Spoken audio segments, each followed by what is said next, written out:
You know, humans are amazing. 1.5 million years ago, we branched off from our relatives to grow big brains. And not just a little bit bigger. Our brains are 3 times bigger than our closest relative. And brains are a problem because they're energy hogs.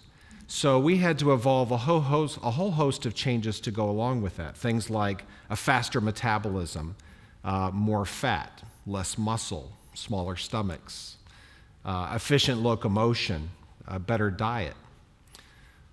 But that evolutionary change was profound because those brains gave us the capacity to be problem solvers and tool makers without peer. We quickly moved to the top of every food chain. We adapted to nearly every environment that's found on the planet.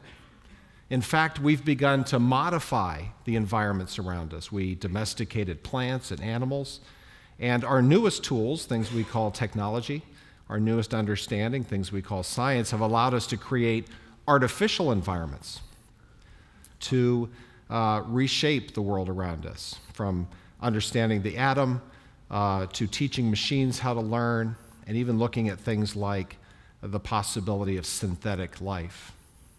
It's remarkable. But you know, that's not the amazing part. The amazing part for me is that when we're born, we're totally helpless. That big brain just consumes energy. We can't talk, we can't feed ourselves, we can't walk. It takes nearly all of the energy and effort of our parents to protect us and nurture us while our brains continue to develop over the next 20 years. And that long immaturity means that we also had to evolve a whole host of other changes. We had to become social animals. We developed language, we developed empathy, emotional traits, social behavior that meant that the entire society around us was needed to protect us, to nurture us, and to stimulate us through this long period of brain development. And it's that combined process, that rather holistic view, that is probably our best working definition of a process that we all call learning. So we've evolved to learn.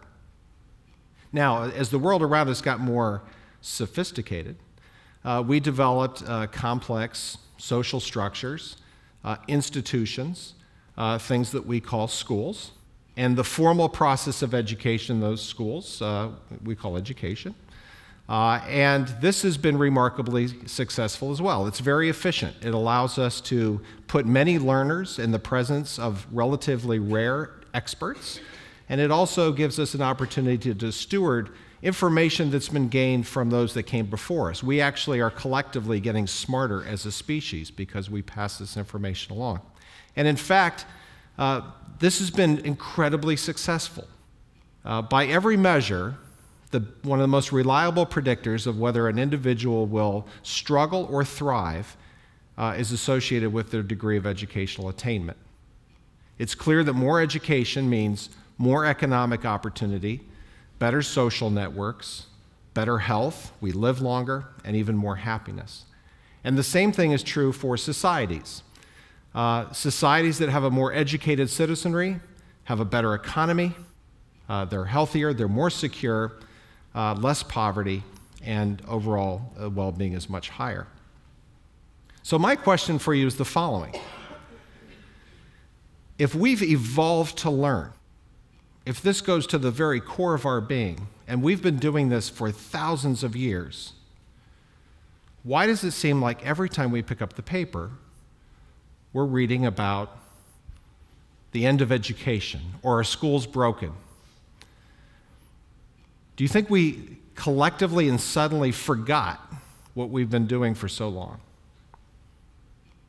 And I think the answer is no. I think it's rather related to something else. And this is, in fact, a recent phenomenon. I think that there's now a mismatch between the external environment that all this brain development is supporting and the educational environment in which we're doing the learning. And in particular, the mismatch is being caused by speed and complexity. It wasn't so long ago that the world you knew when you started your formal education was about the same world when you exited your period of formal education. But in this technology souped-up world that we lived in, that's no longer true. There are fundamental changes in our understanding and even in how we interact, the nature of the tasks and jobs that we're going to be asked to perform. These are all changing while we're in the process of education. And one of the things that you can ask is, what do we do about this? There's kind of three options. We could tell the world around us to slow down, and that's nostalgically appealing sometimes, but it's not very realistic. There are many who say that the institutions, our schools, just can't keep up. They're intrinsically too static, that something else is going to replace them. This is one of those disruptive moments. We're going to hack education. There are many who believe this. I happen to be in the third camp. I think it would be a mistake to underestimate schools because they have a very powerful innate ability to adapt. Why? One, they're the origin of much of the science and technology that is making the outside world move so fast. They're the experts. Two, they are filled with the students and faculty, they are filled with some of the most creative, innovative people on the planet. What we need to do is unleash that creativity. And I think one of the problems, one of the reasons schools aren't as adaptive has to do with information. You need to sense your external environment if you're going to be challenged to change to it. So one of the problems we have in education is that they are actually very data poor. Think about what your school knew about you when you were accepted to go to school. They knew where you were from. They knew what high school you went to. They knew how well you did in class. They probably knew your standardized test scores.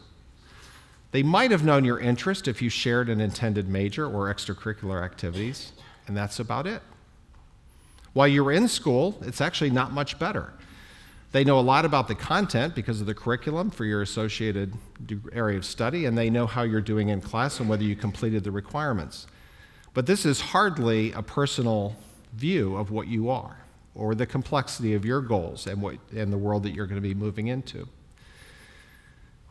So I believe that we can actually begin to adapt more quickly if we provide new types of information. Information that, by the way, is available today. And I want to give you an example of three types of information. Information we know about you before you even start, and let's talk about college. Information that happens while you're there, and even information about you afterwards. So imagine before you go to school, instead of an admissions process that talked about the things I mentioned, what if we knew about what you like to read, what your interests were, what you like to watch, how you spent your time, things that a lot of advertisers know about you already. What about your dreams, your ambitions, whether they're short-term or long-term?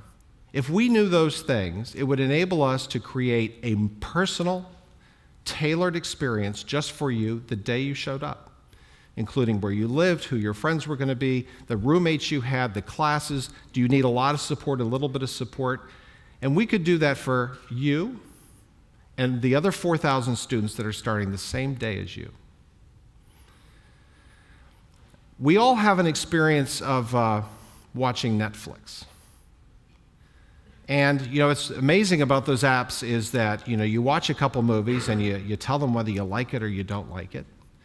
And pretty soon, with almost an uncanny ability, they start predicting what you're going to like. If you liked that, you'll like this. What if we collected information, more information, that's, again, readily available while you're in school? We notice that you're thriving in these classes and not in these. We notice that you're attracted to this type of content and not this type. These teaching styles seem to fit your learning preferences better than others. We've noticed that your extracurricular activities are really zeroing in here. We'd like to suggest the following. Again, the decision support. that goes along with your goal setting, which is so important to your learning, could be supported by simply mining and using the information around us. And finally, and we often forget about this, we're often happy if we know the addresses of our alumni. What if we stayed in touch? What if we knew what you were doing in the world of work, in the world of your life, what had made a difference to you, what was important, what was missing, what was changing in your environment? You know, our alumni are the living probes of that outside dynamic world that we are trying to adapt to.